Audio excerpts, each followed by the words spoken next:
السلام عليكم ورحمة الله وبركاته.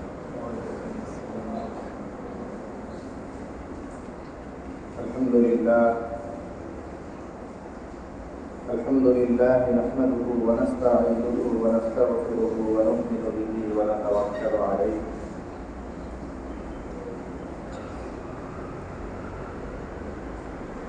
ونعوذ بالله من شرور أنفسنا ومن سيئات أعمالنا.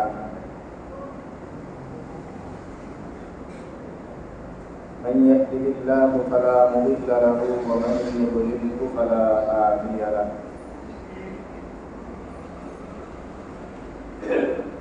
ونشهد أن لا إله إلا الله وحده لا شريك له.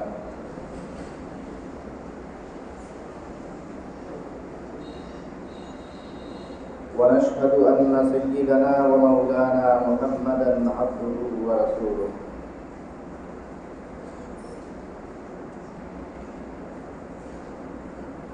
صلى الله عليه وعلى آله وأصحابه وبارك وسلم.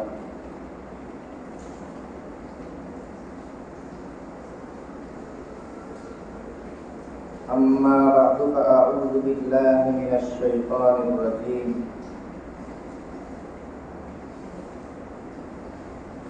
بسم الله الرحمن الرحيم.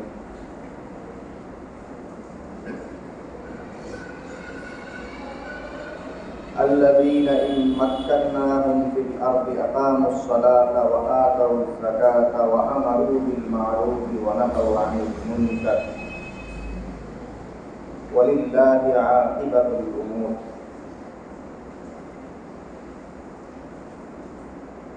وقال الله سبحانه وتعالى: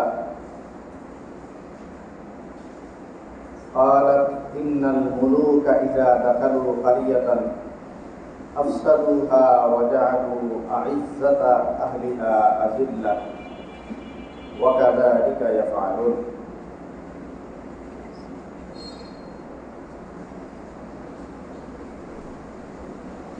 وقال رسول الله صلى الله عليه وسلم: الظلم ظلمات يوم القيامة.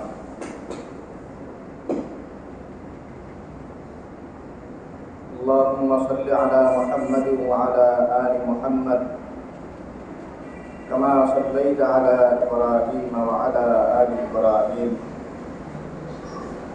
إنك حميد مجيد. اللهم بارك على محمد وعلى آل محمد كما باركت على إبراهيم وعلى آل إبراهيم إنك حميد مجيد. سبحانك لا علم لنا إلا ما علمتنا إنك أنت العليم الحكيم. মহান আল্লাহ পাক রব্বুল আলামিনের দরবারে অসংখ্য শুকরিয়া জ্ঞাপন করছি, যিনি আমাদেরকে অন্যান্য জুমার ন্যায় আজকেও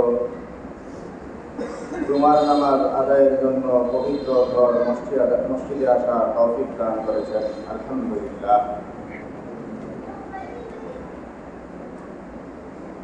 মুহতারাম হাজিরিন,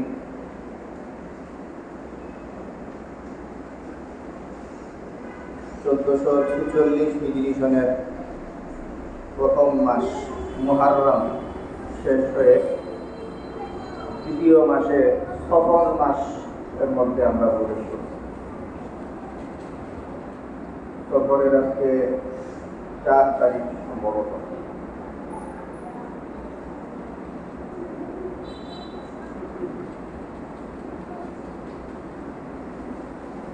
এই মুহররম মাস, এই মাস গত হইল, সেই মুহররম মাস বিষয়ে আমরা বেশ লম্বা চৌড়া কথা বলছি। মুহররম মাস খুব ঘটনাবহুল মাস।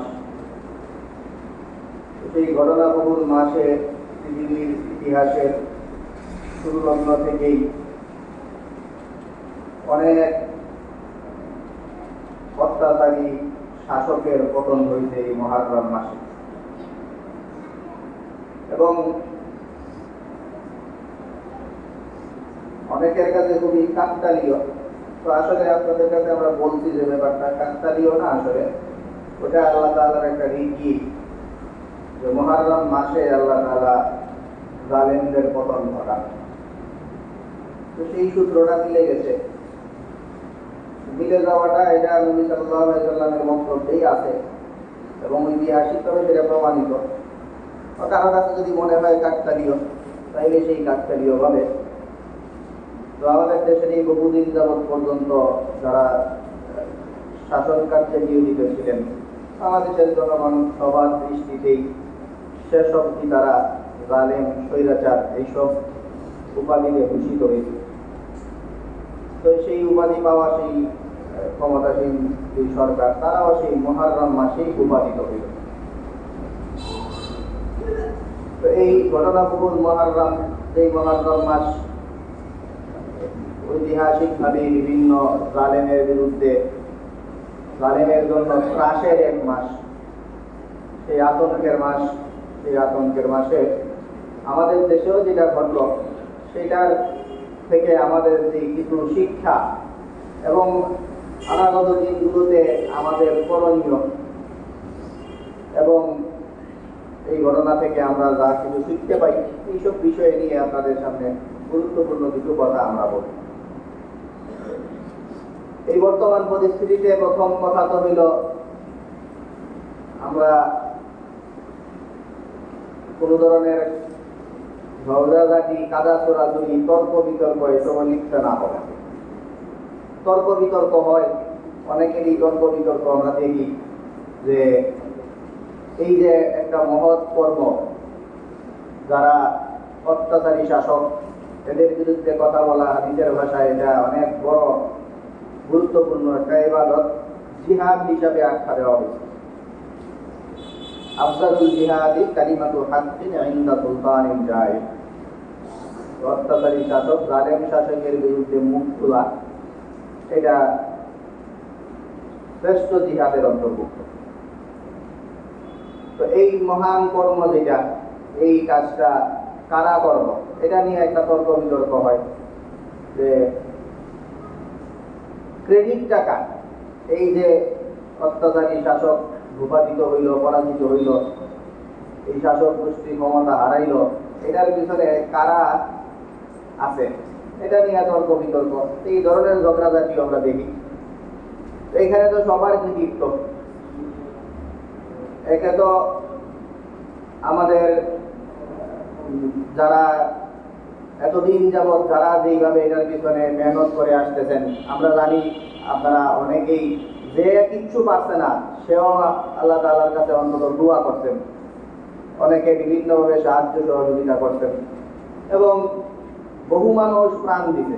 আমরা শুধু আমাদের 1971-এ মুক্তিযুদ্ধ হয়েছে, 1971-এ মুক্তিযুদ্ধের সময় এমনও হয়েছে যে যুদ্ধ লাগার পরে কিছু মানুষ বাংলাদেশের পক্ষে যুদ্ধ করছেন। যুদ্ধ করার পরে ওনারা কুলায় উঠতে পারে নাই, ওনারা হাঁপিয়ে গেছেন। এরপরে আরেক অঞ্চলের মানুষ আবার নামছে, এরাও কয়েক মাস করে, টানা 9 মাস সবাই যুদ্ধ করে গেছে, ব্যাপারটা এমন না। কিন্তু যখনই এই বাংলাদেশের পক্ষে মাঠে নামছে, তারা সবাই মুক্তিযোদ্ধা। এবার যদি মনে হয় যে এই মার্চে 26শে মার্চ যুদ্ধ শুরু হওয়ার পরে, মার্চ মাসে কয়েকদিন যুদ্ধ করার পরে তার ক্ষমতা শেষ, সে কুণ্ঠাসা হইয়া সে যুদ্ধবাদ দিয়া দিছে, আর পারছে না, ক্ষমতায় কুলাইছে না, তারপরে উনি মুক্তিযোদ্ধা। এই 9 মাসের যেই সময়টাতেই মুখ খুলছে, তারাই মুক্তিযোদ্ধা। ঠিক তদ্রুপ এই 16 বছরে যে যখনই যা কিছু করছে, সেটা এবার 2013-র হেফাজতের সেই লোমহর্ষক কালো রাতের যারা জালেম স্বৈরা শাসকের বিরুদ্ধে নামছিল, তারাও 2018-তে কোঠা আন্দোলনে যারা নামছিল, তারা স্বাধীনতার সুবর্ণ জয়ন্তীতে বাংলাদেশের স্বকীয়তা বজায় রাখার জন্য যারা কথা বলতে গিয়া হাজারো আলেম ওলামা কারাবন্দী হয়েছিলেন, তারাও মোদী বিরোধী আন্দোলনের জন্য যারা জেল জুলুম বরণ করতেন, তারা বৈষম্য বিরোধী আন্দোলন সহ আরো যত আন্দোলন হয়েছে, এই দীর্ঘ সময়ে যে যখনই মাঠে নামছেন, সময়ে সময়ে হামায়া উঠছেন, আবার বিরতি নিতেন, হাঁপিয়ে ওঠা, বিরত নেওয়া, এগুলি কোনো ধরনের ত্রুটি না, এগুলি মানুষের স্বাভাবিক রীতি, এগুলি হইতেই পারে। টানা 9 মাস মুক্তিযুদ্ধ না করে কোনো 1 মাস যুদ্ধ করার পরে রেস্ট নেওয়া লোকরাও যেমন মুক্তিযোদ্ধা, ঠিক এই 17 বছরে এই স্বৈর শাসকের বিরুদ্ধে যে যখনই মুখ খুলছে, ওই শেষ সময়ে আইসা শেষ 1 মাস পর্যন্ত যারা আসলে লড়াই করছে মাঠে সরকার পতনের জন্য, এদেরই শুধু কৃতিত্ব না। 2013-তে শাপলা চত্বরে অকাতরে যারা প্রাণ দিয়েছে, তারা স্বাধীনতার সুবর্ণ জয়ন্তীতে যারা এই স্বৈর শাসকের বিরুদ্ধে মুখ খুলতে গিয়ে জেল জুলুম প্রাণ দিয়েছে, তারা মোদী বিরোধী আন্দোলনে যারা আত্মত্যাগ নিবেদন করেছেন, তারা 18 কোটা বিরোধী আন্দোলন বলুন বা পরবর্তী বৈষম্য বিরোধী আন্দোলন, এছাড়াও আমরা যেই সময় যেই নির্যাতনের শিকার হয়েছে, জালিমের বিরুদ্ধে যখনই মুখ খুলছে, তাদের সবার অবদান আজকের এই স্বৈর শাসক মুক্ত বাংলাদেশ। এটা নিয়ে কোনো ধরনের আমরা করছি তোমরা কইছিলা এই ধরনের কোনো গাদা চুরাচুরি তর্ক বিতর্ক যেন আমরা না করি, এই জন্য আমাদের যথেষ্ট থাকতে হবে সবার সম্মিলিত অবদান। এটা এই হইল একটা ব্যাপার। আর একটা কথা আপনারা জানেন যে আমরা অনেকেই এই সময়ে এই বিগত কয়েক বছর খুব আতঙ্কে ছিল, ভয়ে ছিল, ডরে ভয়ে অনেক মানুষজন কথা পর্যন্ত বলতো না। তবে আলহামদুলিল্লাহ আপনাদের সামনে আমরা যখনই যেটা মনে হয়েছে যে এটার বিরুদ্ধে কথা বলা দরকার, আমরা অকপটে সেই কথাগুলি বলছি। যার থেকে মনে হইতে পারে যে অনেকের হয়তো ধারণা যে আমরা সরকার বিরোধী একটা বড় অবস্থানে আছি, আজকে আপনাদের হতাশ করে দিয়ে একটা কথা আমরা বলি। সেটা হলো সাবেক প্রধানমন্ত্রী শেখ হাসিনা অথবা ওনার দল বাংলাদেশ আওয়ামী লীগ, এটার সাথে আমাদের কোনো ধরনের শত্রুতা নাই। আমরা এদের বিরোধী না, এদের সাথে আমাদের কোনো ধরনের বিরাগ বাজনও না এদের প্রতি। আমাদের শত্রু অন্যরা। সামনের দিনগুলোতে আমাদের এই আসল শত্রু না চিনলে আমাদের এই ইসলামপন্থীরা অনেক বিপদে পড়তে পারেন। আপনারা সাধারণ ধর্মপ্রাণ মুসল্লিরা আপনাদের এই বিষয়গুলো বোঝা দরকার। যে কোনো কারণে আমরা সরকার বিরোধী বহু কথা বলি, কিন্তু শেখ হাসিনা বা আওয়ামী লীগ আমাদের কোনো শত্রু না, এদের সাথে আমাদের কোনো বিরোধ নাই। আমাদের শত্রু কারা সেটার জন্য আপনাদের আমরা বলি, আমাদের শত্রু অনেকেই। আমাদের শত্রু হইল আগ্রাসী হিন্দুত্ববাদী যেই জনগোষ্ঠী, সেটা আমাদের একটা বড় শত্রু। ইহুদিরা, এরা আমাদের একটা বড় শত্রু। বিশ্বব্যাপী আমাদের এই মুসলমানদের মধ্যে খ্রিস্টান মিশনারি পরিচালনা কইরা মানুষজনকে খ্রিস্টান বানানো, মুসলমানদের মধ্যে খ্রিস্ট ধর্মের বীজ বপন করতে যারা মরিয়া, এরা আমাদের প্রধান শত্রু। বেশ কয়েক বছর যাবৎ নতুন একটা শত্রু শুরু হয়েছে এবং এরা বেশ শত্রুদের তালিকায় অনেক উপরে উঠে গেছে। সেটা হইল সেকুলারিজম, নাস্তিকতাবাদ। এটা আমাদের বড় শত্রু। শেখ হাসিনা এবং তার দল বাংলাদেশ আওয়ামী লীগের সাথে আমাদের বিরোধটা ছিল এই কারণে, এরা আমাদের প্রধান একটা শত্রুর সাথে বেশ সক্ষতা এবং সেই শত্রুদের কার্যকলাপ এগুলি আমাদের এই দেশে বাস্তবায়ন করতে চাইত। এই কারণে মৌলিকভাবে শেখ হাসিনা হচ্ছে তো আমাদের কোনো সমস্যা না, তার দলের সাথেও সমস্যা না। এই দলটা আমাদের প্রধান কোনো একটা শত্রুর এজেন্ডা এই দেশে বাস্তবায়ন করত, চাপে পড়ে হোক যেমনি হোক, আমরা এটা দেখার কথা না। আমাদের কথা যে এটা করবে, আমাদের প্রধান শত্রুর রিপ্রেজেন্ট যারা করবে তাদের সাথে আমাদের দেখার আছে। তো এই কারণে শেখ হাসিনার সাথে আমাদের সমস্যা। এখন যদি সামনের দিনগুলোতে আমরা দেখি আমাদের যে প্রধান শত্রুর তালিকা দিলাম, এই প্রধান শত্রুর তালিকার মধ্যে থেকে কোনো একটা শত্রুর এজেন্ট অন্য কেউ বাস্তবায়ন করতে চাইতেছে, তাহলে শেখ হাসিনার সাথে যেমন আমাদের সমস্যা ছিল, তার সাথে আমাদের সেই সমস্যাটা। আমাদের শত্রু খুবই স্পষ্ট। কারা আমাদের শত্রু? এই দেশের দেশ এবং এই দেশের ধর্মপ্রাণ জনগোষ্ঠীর সাথে শত্রুতা, এটা আওয়ামী লীগের সাথেও না, বিএনপির সাথেও না, কারোর সাথে না। এই শত্রুতা অন্য জায়গায়। যারা সেই শত্রু পক্ষের হয়ে আসবে, সেই শত্রুপক্ষ তাদেরকে পাঠাবে, বা আসার পরেও সেই শত্রু পক্ষের কার্যক্রম যারা পরিচালনা করবে তাদের সাথে আমাদের সমস্যা। এই কারণে এখন মোটামুটি একটা সুন্দর স্পেস সামনের বেশ কিছুদিন সবাই পাবে। এই সময়গুলোতে আমাদের এই ধর্মপ্রাণ মুসলমান যারা, তারা এই কথাগুলি খুব জনমনে এস্টাবলিশ করতে হবে আমাদের, যে আমাদের এই দেশ এবং এই দেশের মানুষের শত্রু কারা। এরা আগের লোকজন যেই কারণে কালার হইছে, এই কারণে যেন আর সামনে কেউ কালার না হয়। আমাদের যেই শত্রুরা আছে সেই শত্রুদের প্রতিনিধিত্ব যেন এই দেশে কেউ না করে, এই জন্য যারা শাসন ক্ষমতা নিচে বা নেওয়ার জন্য মুখিয়ে আছে, এদের সবার কানে এই আওয়াজটা তুলে ধরতে হবে যে শেখ হাসিনা কিন্তু এই কারণে আমাদের সাথে শত্রুতা তার শুরু হয়েছিল, আর তারা যদি আমাদের সাথে শত্রুতা পরিত্যাগ করতে চান তাহলে এই ব্যাপারে যথেষ্ট থাকবে।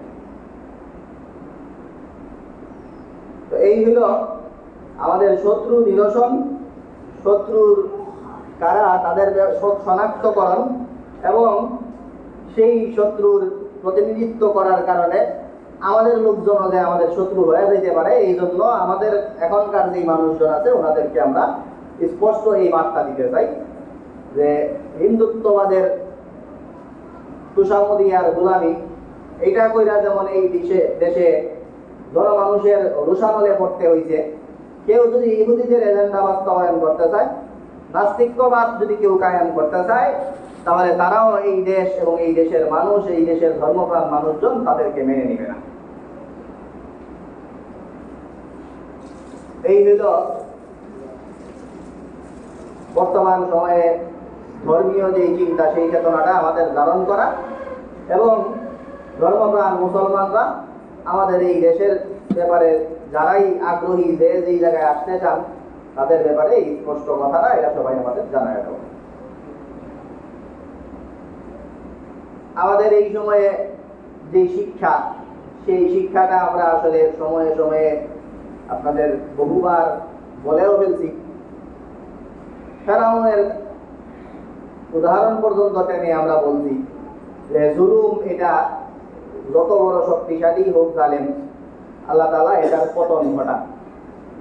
তো আমরা দেখলাম আমাদের দেশেও এটার বাস্তবায়ন একদম চাক্ষুষ প্রমাণটা যখন সামনে আসে তখন শিক্ষা নেওয়াটা সহজ হয়। সেই কবে ফেরাউনের পতন হয়েছিল, এই ইতিহাস মানুষজন শুই না, সেটা থেকে শিক্ষা গ্রহণ করে না। শিক্ষা গ্রহণ যদি করতোই তাহলে এই আজকের এই ফেজিবাদ তৈরি হইতো না। কিন্তু সেই ফেরাউনের সেই ইতিহাস থেকে শিক্ষা না নিলেও আপনাদের চোখের সামনে যেই জুলুমের পতন ঘটলো, সেটা থেকে তো শিক্ষা নেবেন। সেই শিক্ষা নেওয়াটা তো খুব সহজ, এবং এই শিক্ষা নেওয়াটা এটা একদম আমাদের সময়েরকারী শিক্ষা। তো এই জন্য এই সময়ে অনেক মানুষ বিভিন্ন জায়গায় ক্ষমতা পাইবেন। সরকারের প্রধান হওয়া, উপদেষ্টা হওয়া, প্রধান উপদেষ্টা হওয়া, বা পরবর্তী সময়ে জনপ্রতিনিধি হয়ে যাওয়া, এটাকেই শুধু ক্ষমতা বলে না, আরো অনেক ক্ষমতায়ন আছে। ছোটখাটো আপনার এলাকায়, আপনার আশপাশে বিভিন্ন ক্ষমতার রদ বদল হয়, যেখানে আপনাদেরও অনেকেই জড়িত, যা আগে এই ক্ষমতাটা ছিল না, এখন এই ক্ষমতাটা তৈরি হয়েছে। পালা বদলের দ্বারা ক্ষমতায়ন পরিবর্তন হয়। প্রত্যেকেই কোথাও না কোথাও, প্রত্যেকে না মানে বেশিরভাগ মানুষজনই কোথাও না কোথাও তাদের নতুন ক্ষমতার ক্ষেত্র তৈরি হয়। তাদের সবার এই শিক্ষাটা নেওয়া যে ক্ষমতা পাওয়ার পরে আমি কি করব, ক্ষমতা পাওয়ার পরে কি করণীয়, এই ব্যাপারে কোরআনে কারিমে আল্লাহ তাআলা দুইটা ইতিহাস তুলে ধরেন। একটা ইতিহাস হইল বিপ্লবীদের ইতিহাস। আল্লাহ তাআলা বলেন যারা অত্যাচারের শিকার হয়েছে, জুলুম নিপীড়নের শিকার হয়েছে, এদেরকে রুখে দাঁড়ানোর অনুমতি দেওয়া হইল। উযিনা লিল্লাযিনা ইউকাতালুনা বিআন্নাহুম যুলিমু, এবং এরা যদি সত্যিকার অর্থেই অন্যায়ের বিরুদ্ধে মুখ খুলে, এই কারণে না যে আমি কিছু অনৈতিক সুবিধা পাইতাম, এই সরকার এই অনৈতিক সুবিধা বন্ধ করে দিয়া সে অনৈতিক সুবিধা নিতে, এর বিরুদ্ধে আমি লড়াই করি, তাহলে এরা সরাইতে পারলে অনৈতিক সুবিধাটা এবার আমি নিতে পারবো, এই কারণে না। অনৈতিক সুবিধা নেওয়ার লড়াই না, যারা নৈতিকতার বাইরে থেকে অত্যাচারিত হইয়া যারা জালেমদের বিরুদ্ধে জুলুমের শিকার হইছে, এদেরকে রুখে দাঁড়ানোর অনুমতি দেওয়া হইল। আর সত্যিকারে এরা যারা বাস্তবিকই যারা অত্যাচারের শিকার হয়, অত্যাচার থেকে মুক্ত হওয়ার জন্য, বৈষম্য দূর করার জন্য, সাম্য তৈরি করার জন্য যারা রুখে দাঁড়ায়, এরা যখন ক্ষমতা পায় তখন আল্লাযীনা মাক্কান্নাহুম ফিল আরদি, এদেরকে যখন আমি জমিনের ক্ষমতা দান করি, তখন এরা আকামুস সালাতা ওয়া আতাউজ যাকাতা ওয়া আমারু বিল মা'রুফি ওয়া নাহাউ আনিল মুনকার, এরা জমিনে নামাজ পড়ার অবারিত স্বাধীনতা কায়েম করে, এরা তখন যাকাত ভিত্তিক সমাজ ব্যবস্থা গড়ে তোলে, ওয়া আমারু বিল মা'রুফি ওয়া নাহাউ আনিল মুনকার, এবং এরা সৎ কাজ করার জন্য মানুষজনকে অর্ডার করে, আর অন্যায় অনাচার এবং অনৈতিক যত কাজ এগুলোর উপর কড়া বিধি নিষেধ আরোপ করে। এই হইল বাস্তবিক অর্থে যারা বৈষম্য সরায় সাম্যের জন্য, এরা যদি ক্ষমতা পায় তাহলে এই কাজগুলি করে। আর যারা ক্ষমতার লোভে ক্ষমতার জন্য যারা লড়াই করে, এরা কি করবে সেই কথাটা আল্লাহ তাআলা অন্য আরেক জায়গায় বলেন যে قالت إن الملوك إذا دخلوا قرية أفسدوها وجعلوا أعزة أهلها أذلة وكذلك يفعلون। আর ক্ষমতার জন্য যারা লড়ে, এই ক্ষমতার জন্য যেই লোকগুলি লড়ে, এরা যখন কোনো জায়গার ক্ষমতা পাওয়া যায়, আফসাদুহা, তখন আগের বেশিরভাগ সরায়া এরা নতুন ভাবে বেশিরভাগ কায়েম করে। আল্লাযীনা ক্বালাত ইন্নাল মুলুকা ইযা দাখালু কারিয়াতান, উনি বলতেছেন, উনি মানে হইল সেই ঘটনা আমরা বলার ফুরসত নাই।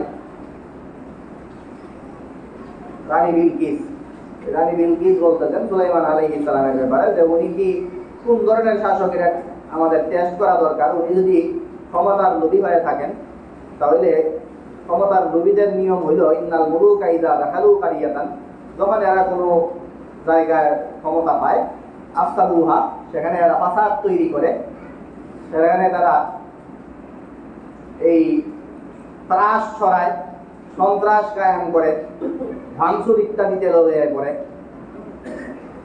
ওয়াজআলু আইজ্জাতা আহলিহা আযিল্লা, আর এলাকার সম্মানিত যেই ব্যক্তিবর্গ, এই সম্মানিত ব্যক্তিবর্গ কারা, এগুলোর হিসাব তো আত্মাও করে না।